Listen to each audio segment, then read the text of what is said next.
working really, really hard and not taking that much home. People are coming at it from a place of pain, of desperation, of stress. So everyone already knows that money is stressful. And your first point here is make money easy. Yes. And so I want to ask you, when someone's coming at money, our relationship with money is already at a place, kind of like finding love.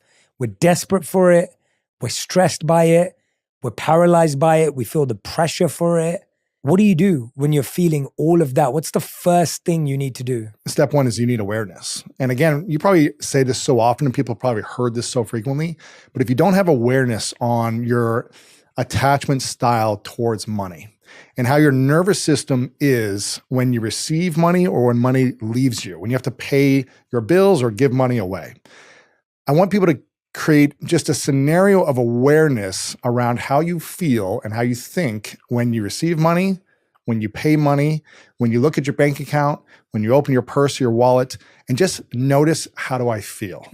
Do I have shallow breathing? Do I feel relaxed? Do I feel anxious? Do I feel scarce? Do I feel abundant?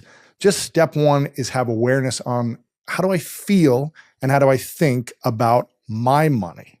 The money I have, the money that's coming in, and the money that's going out. Yeah. That's step one. And when you can just have awareness around it, you can start to say, is my relationship the one that I want to be having? Do I feel really secure around money? If not, okay, what's something I can think about? First, let me think about my money story, the story of my life around money. We grow up as kids and we watch our parents in their relationship, and we tend to develop the relationship style of our parents unless we learn how to heal as a teenager and have some type of breakthrough. We're creating some type of attachment style based on what we see with our parents. But think about all the conversations your parents had around money. And if your parents didn't have a secure relationship, if they fought, did they fight about money? Were you involved in the conversation about how expensive things were, about your school or sports or programs that they had to pay for they couldn't afford? Did they argue? Did they have challenges? Did they get divorced?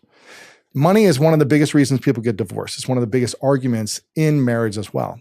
So just notice, is my nervous system, is my body, is my energy, or my thoughts stressed out around money? Do I feel scarce or do I feel abundant? That's kind of step one. And then step two is understanding your money story. Because when you can reflect on your money story, you can see what your money personality style is today. And for many years, and we can talk about both of us thinking about our past, for many years, I didn't understand money growing up. We didn't have a lot growing up. We weren't completely poor, but I wasn't as well off as the other kids in my class. So I always felt a little bit beneath everyone else. And so my belief system was around that. I'm just a little bit under everyone else. Everyone else is doing a little bit better than us. Sure, we have a home and I'm going to school, but everyone's got rollerblades. I'm in sneakers. People have Nintendo. I don't have one. I'm reading a book, whatever it is. It was like I was a little bit beneath. And that started to shape my story, my personality style. So I felt very insecure around money.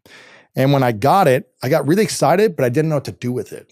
So I was also like afraid, I was insecure, and I was just unsure of it. And it really started to shape my personality style. Now, when I was in my teen years, my dad started to make more money and started to teach me a little bit, but I was still like, I want to be a teenager. I don't want to think about this stuff. It seems confusing. I just want to have fun. In my 20s, when I got done playing football, I went to go pursue football, got injured, and I was on my sister's couch for a year and a half, and I had no money.